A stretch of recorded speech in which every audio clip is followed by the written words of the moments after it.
ครับภาษาละนาวของเรานั้นก็บ่จะเฮียนยากกันหยังนะครับท่านเฮียนอักขระนะครับมันก็คือตัวอักษรนะครับในภาษาไทยเฮียนไม้นะครับมันก็คือสระนะครับเห็นไหม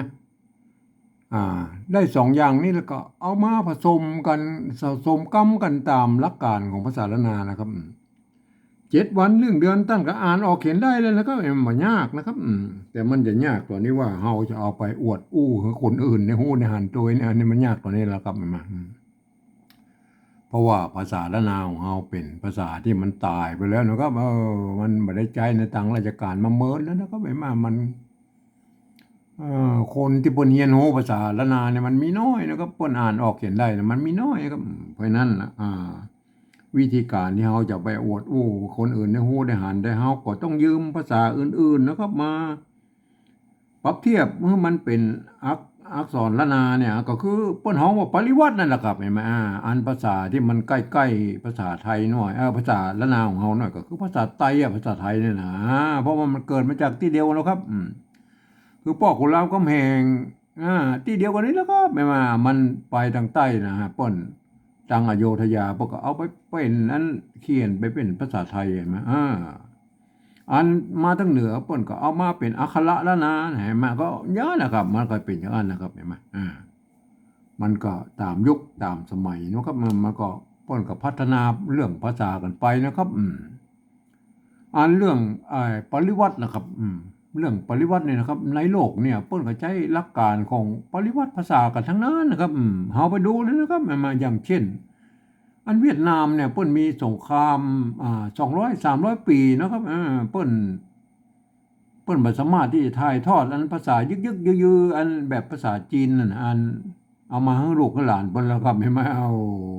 เดี๋ยวนี้ลูกหลานเปิ้นอ่านบ่ได้แล้วครับภาษายึกๆยือๆอย่างนั้นนะครับมาเปิ้นก็หันไปเอาภาษาอันอักษรอาหรับิกนะครับมาเขียนเป็นภาษาของเปิ้นนะครับเห็นไหมเปิ้นก็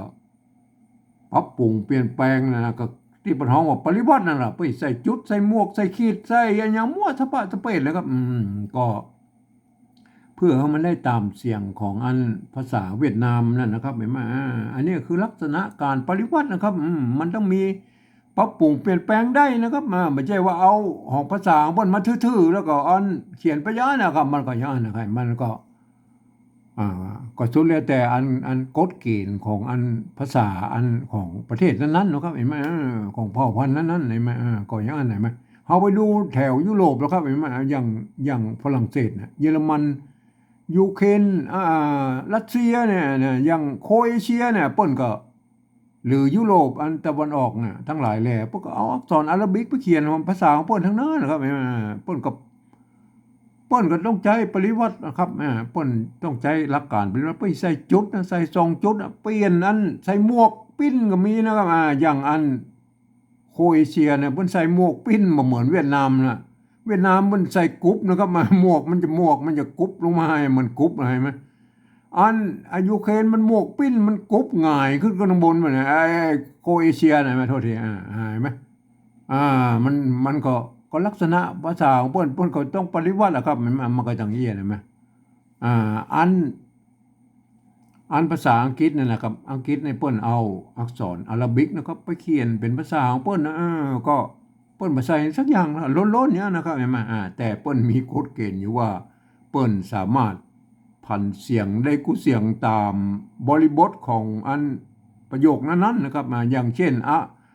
เป็นคำถามนะครับมันก็จะเป็นไปถึงแบบนึงนะครับอันเป็นประโยคธรรมดาก็เป็นไปแบบแท้แล้วแต่ท่านจะออกเอ็กเซนต์กรรมของเปิ้นนั่นนะเนี่ยมันก็เหมือนภาษาอันละนาวของเฮายุคต้นๆนะครับยุคต้นๆนั่นน่ะเป็นภาษาชาวบ้านเนี่ยนะครับเพิ่นบ่มีไม่เอกไม่โทนะครับคือไม่เหยาะไม่ซัดนั่นก็เห็นไหมพวกก็จะอ่านไปตามบริบทนะครับอย่างเช่น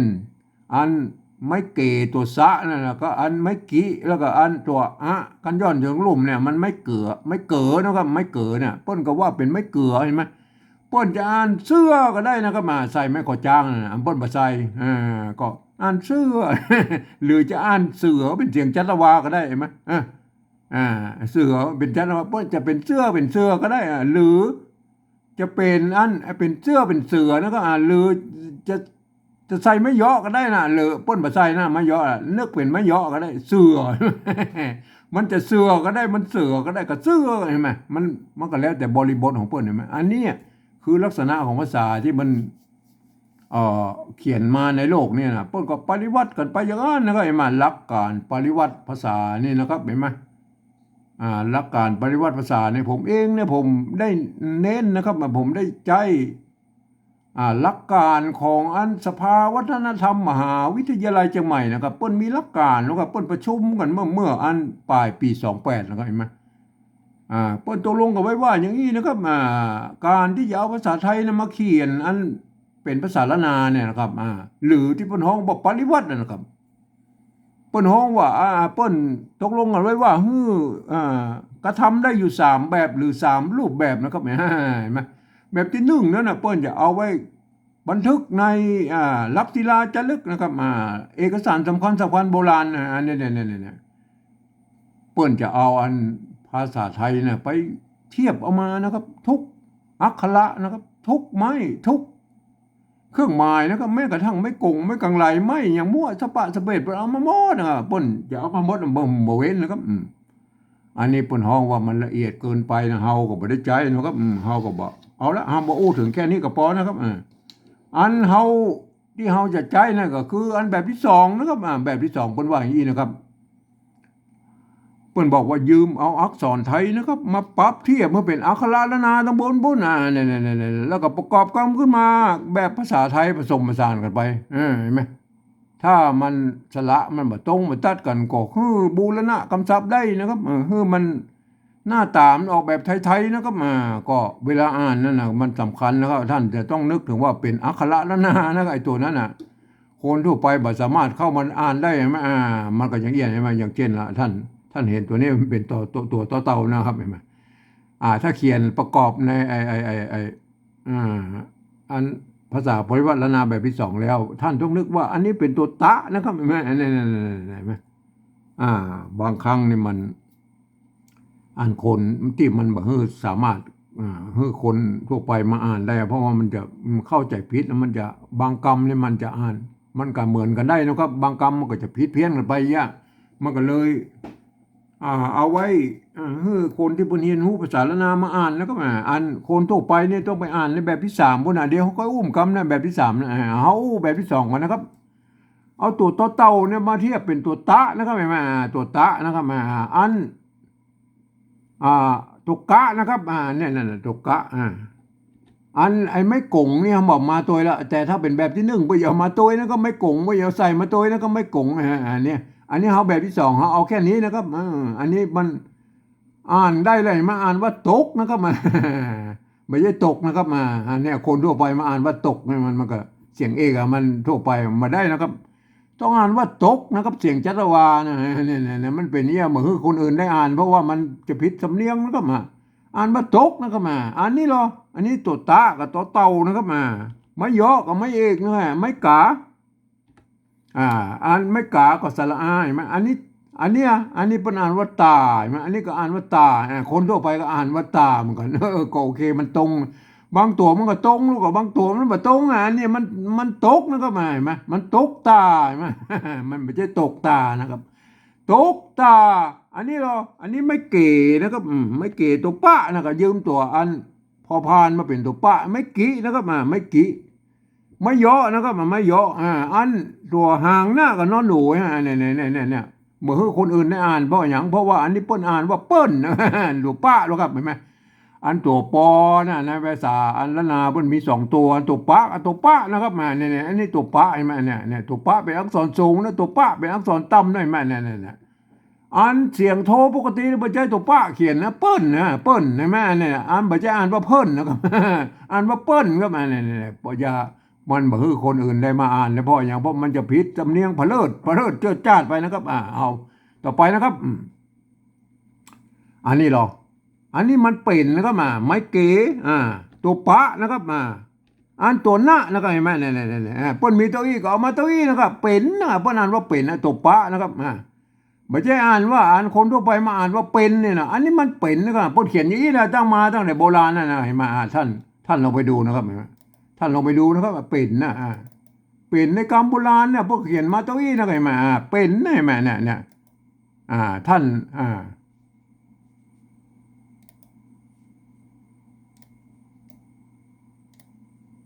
ท่านลองดูนะครับเห็นไหมเป็นนะเห็นไหม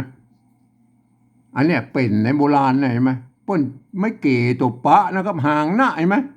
ป้นเขียนตัวอี้ป้นภาษาไม่สั้นนะครับป้นภาษานะครับเป็นอันนี้นะเป็นอันนี้มันลมนะครับลมเห็นไหม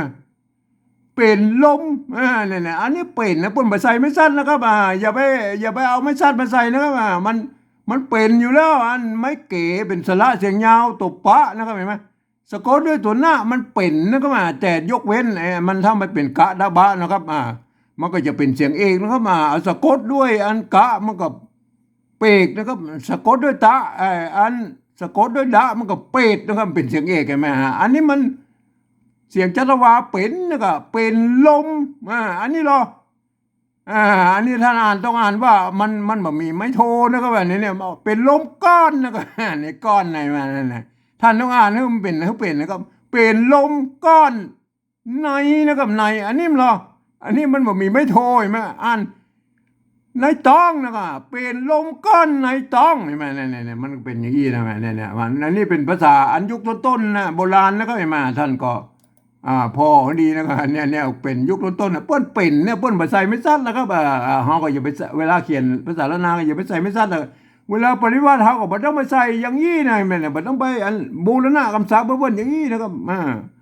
เปิ้นบ่มีก็บ่ต้องบ่มีนะครับมันเป็นนะครับมันเสียงจัตวาอันถ้าใส่ไม่สั้นนี่มันอ่านบ่เป็นนะเห็นมั้ยเนี่ยอ่านบ่เป็นนะเห็นมั้ยมันเป็นเท่าอี้ก็เป็นนะครับอันนี้ก็เป็นนั่นแหละเป็นอันตัวดะนะครับตัวต่อไปดะกับดอเด็กนะไม่กี่กับสระอีแม่ดีเป็นดีตกตาเปิ้นเป็นดีเนี่ยได้เลยนะอันนี้เราไม่ไก่สระไอไม่ไก่สระไอตัวกะละหงกะละหงนี่เปิ้นอ่านเป็นอันตัวกะนะครับมันตัวกะตัวกอมันมี2ตัวกะกับตัวกะนะครับเห็นไหมตัวกะเป็นอักษรต่ำนะกะใส่ละหงเปิ้นอ่านเป็นตัวทัดไปกับตัวข้านะครับตัวคอนะตัวข้าอ่านว่าไข่นะครับไม่ใช่ไข่นะครับอ่านตัวกะละหงเขาเทียบมานะตัวกะเปิ้นยืมตัวคอควายมาเนี่ยตัวละหงนี่เป็นรอเรือนะเห็นไหมเนี่ยใส่ไม่ยอกไม่เองนะเนี่ยกะละหงนะครับอันนี้กะละหงไม่ใช่อ่านว่าไข่นะครับอ่านว่าไข่นะอ่านคอตัวเดียวนะครับอ่านว่าไข่นะครับเนี่ยอ่านว่าไข่นะครับมันเป็นตัวกะนะครับกะละหงอ่านว่าไข่นะครับปดเข้าใจไว้ด้วยนะครับเขาก็เขียนเทพมาตัวอี้เปิ้นมีตัวอี้ก็อ่านนี่แต่หลักการอ่านภาษาละนาเนี่ยกะละหงอ่านเป็นตัวข้านะครับเป็นตัวอันข้าคอละครังตัวทัดไปนะครับเห็นไหมอ่านว่าไข่นะครับตกตาเปิ้นเป็นดีไข่นะใบจะไข่นะครับไข่หัวนะอันนี้ตัวหะนะอันไม่กลัวของภาษาละนาเด้อเปิ้นใส่ไม่กงกับตัวว่าควบกันเนี่ยมันเป็นไม่กลัวนะครับอันเฮากับบูรณะเป็นเฮิ่มเป็นสระอัวไทยนะครับสระอัวไทยบ่เขียนอย่างอี้นะเนี่ยตกตาเปิ้นเป็นดีไข่หัวนะไข่หัวไม่ใช่ไข่นะครับไข่หัวตัวต่อไปนะครับท่อนต่อไปตกนะครับอันนี้ตกเขาก็อู้แล้วนะครับตัวตกกะนะเขาอู้ไปตั้งหน้าบุญแล้วนะครับไม่โกงเขามาแล้วว่าตกตานะตานี่ก็โอเคตัวตะไม่เยาะไม่เอกไม่กะเอาตัวนะอันนี้ตัวนี่มาตัวก็หัวนี่มันอันเดียวนะตัวตะอันไม่กลัว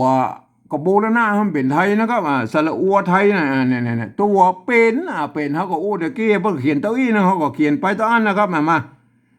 อย่าไปเอาเลข8มาใส่เนี่ยเปิ้นเป็นตัวนี้ก็เป็นดีนะเป็นดีเห็นไหมอันนี้แบบที่2นะครับแบบที่3ก็อุ้มกันเป็นดีไข่เขาก็อู้กันเรียกมันตัวกะละหงเปิ้นอ่านเป็นตัวคอนะไข่ให้เอาละให้เขาก็เทียบมาตัวนี้นะครับไม่ไก่ตัวหะไม่ขอจ้างไม่โทรมันได้มาตัวนี้ไหมอันนี้ได้ละให้นะเสียงโทรพิเศษนะครับเนี่ยเดี๋ยวเขาไปอู้ทำกันในแบบที่3นะครับอันนี้ให้นะครับบัจจัยให้นะครับอันภาษาไทยเพิ่นอ่านว่าให้นะครับเสียงโทปกตินะครับอันภาษาละนาเพิ่นอ่านว่าให้นะครับให้นะให้เสียงโทพิเศษมันบ่เหมือนกันนะครับโทปกติกับเสียงอันโทพิเศษนะมันบ่เหมือนกันนะครับให้นี่อ่านว่าให้นะครับ ตกตาเปิ้นเป็นดีไข้หัวตกตาตัวนะครับอันนี้ไม่ใช่ตัวนะครับตัวเป็นดีไข้ให้ให้เสียงโทพิเศษนะครับเห็นไหมเนี่ยเปิ้นบอกอันคนทั่วไปมาอ่านเพราะมันจะผิดสำเนียงรู้ครับมันผิดสำเนียงหลักการของภาษาละนาพวกก็ต้องใช้หลักการภาษาละนาอ่านนะครับคนที่จะอ่านได้ก็คือคนที่เปิ้นเรียนรู้ภาษาละนามาเท่านั้นนะครับเห็นไหมอ่านคนทั่วไปเพิ่งไปอ่านในแบบที่3พุ่นนะครับเห็นไหมแบบที่3พุ่นเปิ้นว่าอย่างไรนะครับหลักการอันแบบที่3นั่นอ่านข้อตกลงปี28นะเปิ้นว่าอย่างนี้นะครับเปิ้นว่าอ่านคือฟังเอาเสียงภาษาละนาตำบลบุญมานะครับที่เปิ้นเปล่งเสียงออกมาอย่างนี้นะอันเปล่งเสียงออกมาก็คือกระมู่น่ะเปิ้นอู้มาอย่างใดก็เอาภาษาไทยเขียนไปจะนานนะครับเห็นไหมเนี่ยหลักการเปิ้นมาเขียนมาเท่านั้นง่ายๆนะเท่าเอี้ยนะครับเห็นไหมแต่อย่างว่านะมันก็เปิ้นผมไม่นึกถึงนะครับสมัยนั้นน่ะเปิ้นมานึกถึงว่าอันภาษาไทยนั้นเป็นระบบ5เสียงนะครับกะกะกะกะกะเห็นไหมอันระบบอันภาษาละนานะมันเป็นระบบ6เสียงกะกะกะกะกะกะเห็นไหมมันเพิ่มตัวอันโทพิเศษนี่มาตัวนะก็เห็นไหมมันอันเนี่ยที่มันภาษาภาษาไทยเพิ่นเขียนมาได้โทพิเศษเพิ่นบ่มีไม้นะครับมีวรรณยุกต์มือนะครับเห็นไหมเปิ้นบ่มีเสียงนี้ในภาษาไทยนะเพิ่นก็เลยไปสร้างวรรณยุกต์เห็นไหมอันนี้ล่ะเนี่ยบางคนก็เปิบเอานะครับเปิบขี้ตู้นะเอาภาษาเอาเสียงอันโทปกติแล้วไปเป็นเสียงอันโทพิเศษโทเมืองเนี่ยมันก็เลยทำให้ตัวอื่นมันก็พลาบก็ไปหมดนะครับเห็นไหมเนี่ยมันคนทั่วไปมันบ่เข้าใจนะครับบ่เข้าใจลักษณ์ภาษาไทยท่านจะเอาภาษาไทยมาเขียนนะท่านก็เอาก็ศึกษาภาษาไทยเพิ่นเอาเสียงอย่างก็ว่างไปนะครับเฮาต้องบูรณะก็เฮาก็ปฏิวัติในกรรมที่เพิ่นเขียนบ่ได้นั่นน่ะครับเห็นมั้ยตัวเดียวก็พอนะอันอื่นๆเฮาก็เขียนไปตามนั้นเห็นมั้ยภาษาไทยเพิ่นก็เขียนได้ตามนั้นเห็นมั้ยมันก็ว่ากันไปนะครับก็มันอย่าเอาไปเพ้อเป็นใหญ่นะครับเฮามาดูเลยนะครับเอาไปดูเลยนะครับอันถึงโทพิเศษท้ายๆอะไรเนี่ยผมจะอธิบายให้หนุ่มกำนะครับอันตกนะครับอันนี่ภาษาไทยภาษาละนาเพิ่นอ่านว่าตกนะเนี่ยอันนี้เหรอ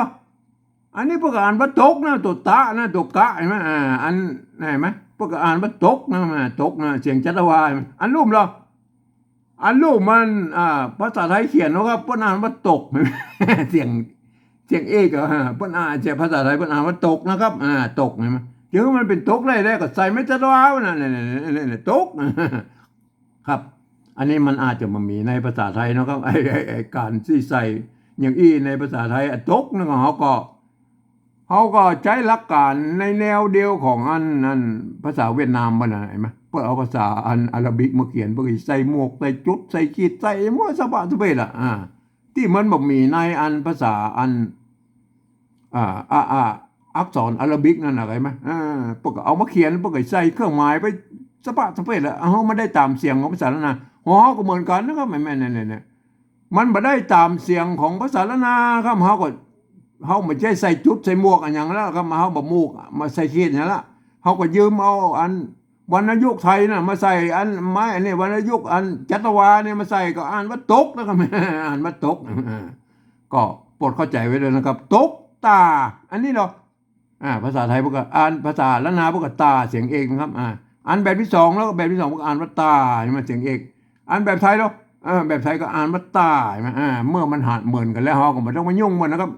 อันภาษาไทยกับภาษาละนาเนี่ยมันก็เกิดมาจากที่เดียวกันแล้วก็บางคำมันก็เหมือนกันนะครับบางคำมันก็สำเนียงมันต่างกันนะครับมันก็ว่ากันไปนะครับอันแม้กระทั่งในอันละนาของเฮามันก็มีอยู่ 4-5 เผ่าพันธุ์เห็นมั้ยไตยวนไตลั่วไตลื้อไตเขินไตยองเห็นมั้ยมันก็ยังสำเนียงไม่ก็ผิดเพี้ยนกันไปนิดๆหน่อยๆมันก็ว่ากันไปนะครับเฮาก็ว่ากันไปนะอันนี้เหรออันนี้อันภาษาละนาเพิ่นอ่านว่าเปิ้นนะครับเสียงโทปกตินะครับเปิ้นนะอันนี้เปิ้นนะฮะอันเปิ้นเห็นมั้ยเปิ้นตัวปะนะครับอันนี้เหรออันนี้อันภาษาละนาเพิ่นก็หันเป็นตัวปะนะครับเปิ้นก็อ่านว่าเปิ้นนะครับเปิ้นเห็นมั้ยเปิ้นเสียงโทปกติเห็นมั้ยอันนี้เหรอ อันนี้ภาษาไทยเพิ่นอ่านว่าเพิ่นนะครับ เพิ่นอ่านว่าเพิ่นนะครับเพิ่นอ่านเปิ้นมาออกนะครับอ่านเพิ่นนะครับอ่านเพิ่น เพราะนั้นท่านจะต้องเอาปอปลามาเขียนแล้วนะครับปอปลาเขียนนะครับเอาปอปลามาเขียนมันไม่ใช่ไม่กี่อย่างนี้มันเปิ้นนะครับเปิ้นเขาจะให้มันเป็นเปิ้นนะเอาใส่ไม่เอกเข้าไปมันเปิ้นครับมันแบบเปิ้น เนี่ยถ้าท่านเขียนให้มันเอาอันเอาเปิ้นว่าเอาไม้โทนะให้มันอันอย่างเจ้าเนาะไปให้มันเป็นเจ้าเนี่ยมันเป็นเจ้าใช่ไหมเอาเปิบขี้ตู้มันเป็นเจ้าเนี่ยถ้ามาเขียนแบบนี้มันก็ต้องใส่ไม่เอกเห็นไหมตกตาเปิ้น เป็นเนี่ยมันก็พิษไปเรื่อยแล้วก็เปิ้นมันอันนี้มันเปิ้นแล้วก็เปิ้นก็ใส่ไม่โทไปแล้วเนี่ยเปิ้นเห็นไหมเนี่ยเปิ้นเห็นไหมเปิ้นเห็นไหมภาษาไทยประกาศว่าเปิ้นเห็นไหม ตกตาเปิ้นเนี่ยเปิ้นอ่านว่าเปิ้นก็มาเนี่ยเปิ้นเห็นไหมเนี่ยเข้าใจไปแล้วนะครับท่านแล้วมาเรียนภาษาไทยมาใหม่นะครับ อันต่อไปแล้วครับอันนี้ไม่เก๋ตัวปะห่างอังหน้าใช่ไหมอ่านว่าเป็นเป็นเสียงจัตวาใช่ไหมอันนี้เราไม่เก๋ตัวปะตัวหน้ามันก็อ่านว่าเป็นเป็นใช่ไหมอันนี้เราอันนี้มันไม่เก๋สระเอนะครับตัวปอปานอนหนูอ่านว่าเป็นนะครับเป็นใช่ไหมเป็นมันใส่ไม้เลข8ลงไปแล้วเนี่ยเพิ่งเอาว่าเป็นเห็นไหมเป็นเห็นไหมมันก็เป็นเหมือนกันนะมันบ่เป็นนะครับมันบ่เป็นนะเมื่อมันบ่เป็นก็ใส่ไม้จัตวาเป็นไงเนี่ยมันยากอย่างเนี่ยเป็นถึงแม้ว่าอันในอย่างมันบ่มีในภาษาอันไทยนะครับบ่เป็นยังเอาเหมือนตกเห็นไหมเขาก็เทียบเหมือนก็ภาษาเวียดนามแล้วก็มันได้ตามเสียงของภาษาละนะแล้วก็เป็นตกตาเปิ้นเป็นดีเห็นไหมดีนี่มันภาษาละนามันก็ดีสามัญใช่ไหมอันแบบที่2มันก็ดีสามัญครับอันนี้มันดอเด็กสระอีมันก็ดีเสียงสามัญเหมือนกันหมดทั้ง3ตัวเฮาก็บ่ต้องมายุ่งมันละมันต้องมายุ่งมันละอันตัวต่อไปแล้วครับอันนี้อันไม่ไก่ตัวกะละโหงนะไม่ยอเปิ้นอ่านว่าไข่นะครับเปิ้นบ่ใช่ไข่นะครับตัวกะละโหงเปิ้นออกเสียงคอตัวเดียวนะครับอ่านว่าไข่นะครับอันนี้รออันแบบที่2นี่มันก็เทียบมานะครับอันนี้ก็เฮาต้องนึกถึงว่าเป็นกะละโหงนะครับกะละโหงอ่านว่าไข่นะครับเปิ้นอ่านว่าไข่นะครับอันนี้รออันนี้ภาษาไทยแล้วครับภาษาไทยพวกก็อ่านว่าไข่นะครับเฮาก็บ่ต้องเปลี่ยนนะเปิ้นละแต่เพียงแต่ว่ามีกฎเกณฑ์อยู่ว่าอันตัวกะละโหงนี่อ่านเป็นแบบที่2นี่อ่านว่าอ่านว่าไข่เหมือนกัน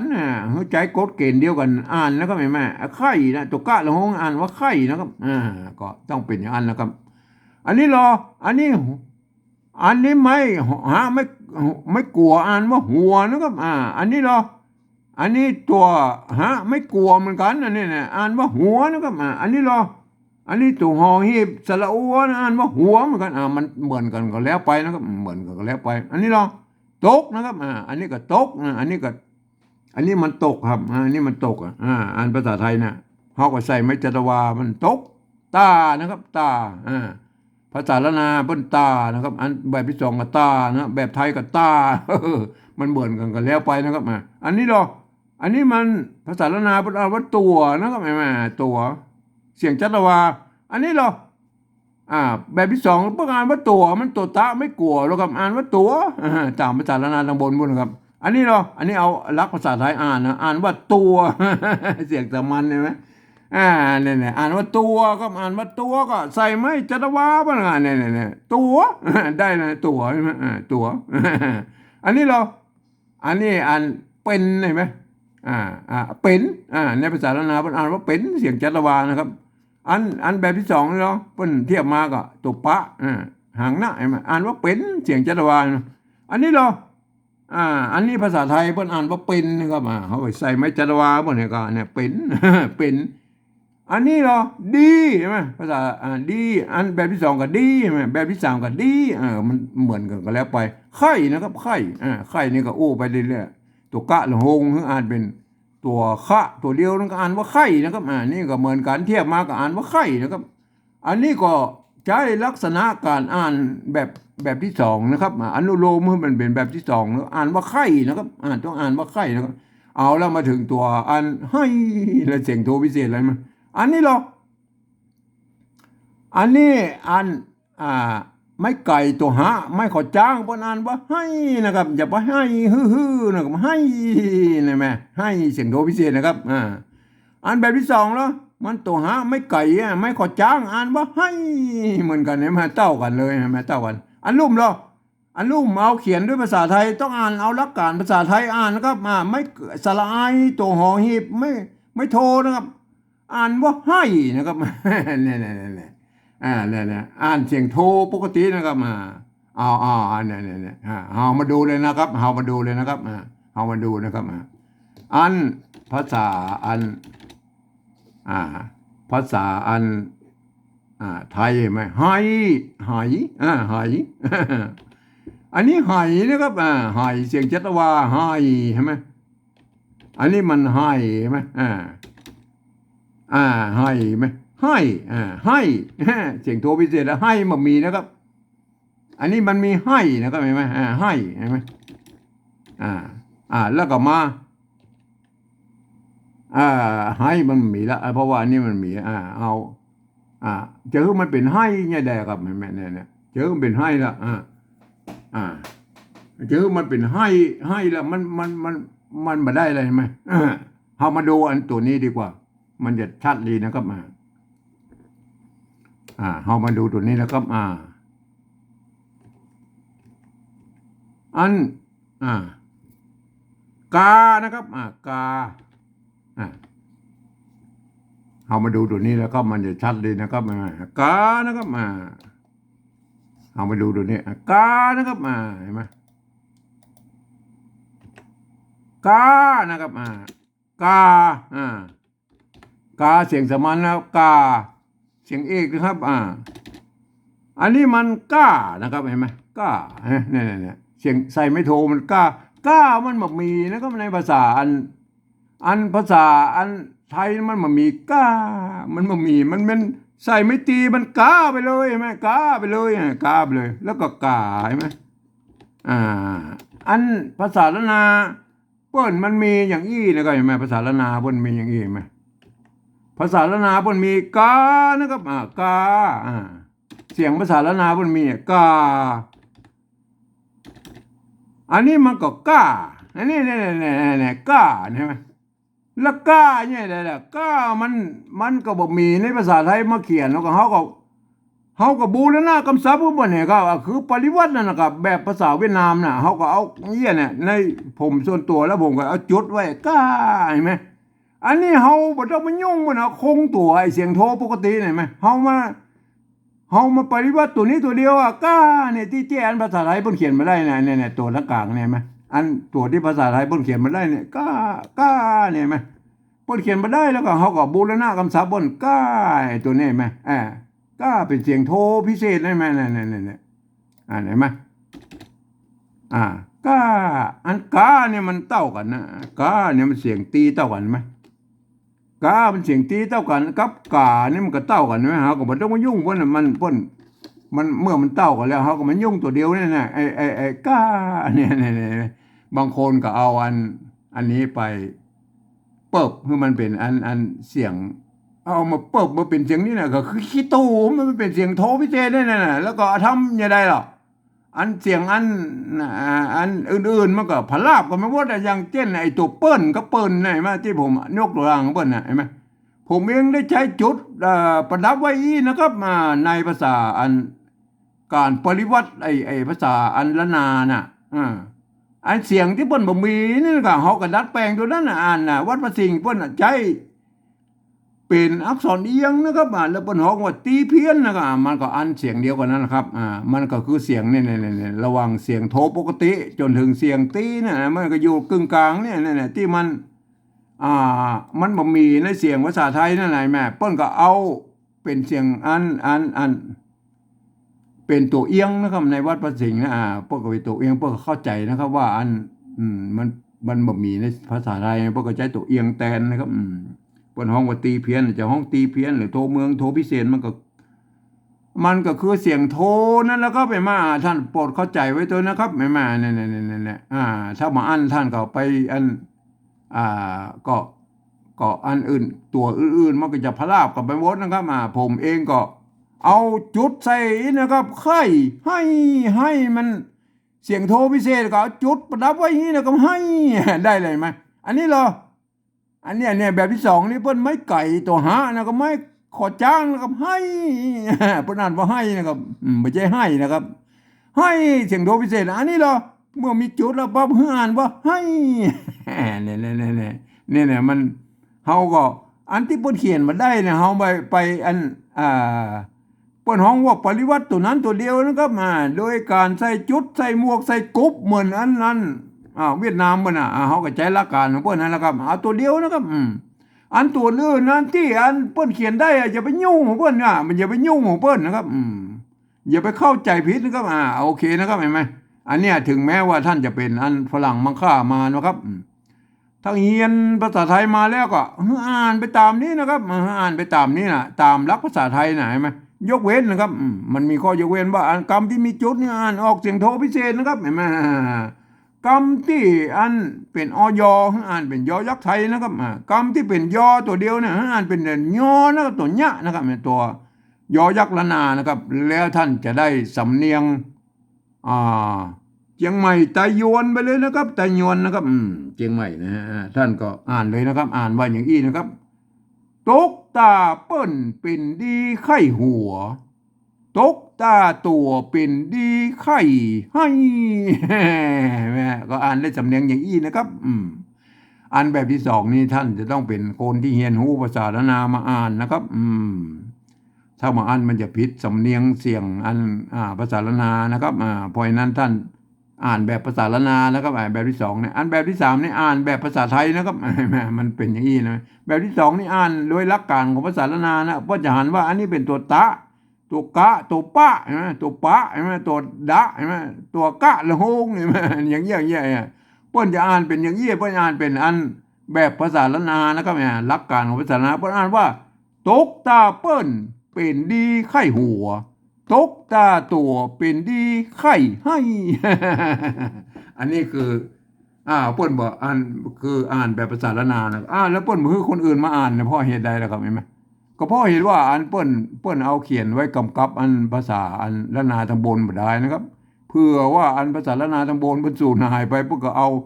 ภาษาแบบที่สองเนี่ยปริวัติแบ็กกลับไปเป็นภาษาละนาทางบนพุ่นเห็นไหมเนี่ยจุดประสงค์เพิ่นเดียวเนี่ยอันเดียวเนี่ยนะครับเห็นไหมก็ท่านโปรดเข้าใจไว้เลยนะครับสำหรับภาษาละนาของเฮานะครับมันก็บางครั้งนะมันก็เขียนได้หลายๆแบบอยู่นะครับเห็นไหมอันเผ่าพันธุ์ในภาษาในละนาของเขาก็มี4-5เผ่าพันธุ์แล้วก็ไตยวนไตลั่วไตลื้อไตเขินไตย้องนี่แม่บางครั้งมันก็อ่านผิดเขียนไปส่วนใหญ่แล้วก็มีเหมือนกันอย่างเช่นตัวนี้เห็นไหมตัวเนี่ยตัวไข่เนี่ยมันก็สามารถใจอันไอกะละโฮงมันก็ออกเสียงคอนะครับถือท่านจะใจคะหางยาวตัวเดียวก็ได้นะครับเขียนเนี่ยมันก็ไข่มันก็ได้มาอย่างอี้นะอย่างนี้เห็นไหมผมจะแสดงให้ดูนะครับไข่นะครับอันตัวคะหางยาวนะครับแม่เนี่ยไข่อันอย่างนี้การว่าไข่นะครับท่านจะเขียนอย่างนี้ก็ได้นะครับเนี่ยไข่หัวเห็นไหมไข่หัวเนี่ยอย่างนี้ก็ได้นะครับตัวคะหางยาวเนี่ยไข่หัวเนี่ยเห็นไหมก็มันก็เขียนได้หลายๆแบบนะครับเห็นไหมไข่หัวอันนี้เป็นใจกะละโฮงอย่างนี้นะครับกะแล้วก็ใส่ละโฮงเนี่ยเห็นไหมมันก็ไข่เหมือนเต้ากันนะครับท่านจะเอาข้าหางยาวเขียนกับเต้ากันเห็นไหมอันนี้เป็นลักษณะของอันภาษานานะครับพวกก็เขียนได้หลายๆแบบอยู่นะครับเห็นไหมอันนี้เนี่ยตัวเป็นนี่นะครับบางผมเห็นบางคนเอาใส่ไม่ซัดนี่นะมันบะใจนะครับโบราณพวกก็เปิ้นบะมีนะเก้าเงาพวกก็บะใส่ไม่ซัดนะครับบ่ต้องไปยุ่งเปิ้นนะครับก็ไปศึกษาอันที่เปิ้นโบราณเปิ้นเขียนบ้องให้บ้องบ่ใช่มาดัดแปลงให้มันเป็นแบบภาษาไทยนะครับอันนี้มันคนเฮามันก็ยังว่านะครับเขาบ่อยากว่าอย่างนั้นแล้วเอาเปิ้นอ่านนี้นะภาษาอันละนาน่ะเปิ้นอ่านเปิ้นก็อ่านได้ของเปิ้นเหี้ยตกตาเปิ้นเป็นดีไข้หัวตกตาตัวเป็นดีไข้ให้เห็นไหมเปิ้นก็อ่านของเปิ้นได้ยี่นะครับครับขอท่านไปศึกษานะครับการปริวัติภาษานะที่เราจะไปอวดอู้คนอื่นได้พูดหานด้วยนะท่านต้องใจภาษาอื่นๆมาเขียนนะครับมาเขียนก็คือเปิ้นเฮาว่าปริวัตินั่นแหละครับเห็นไหมท่านจะเขียนอย่างไรแล้วครับ คือเปิ้นได้อ่านและได้สำเนียงของตัวเก่าได้ตัวเองแม่เ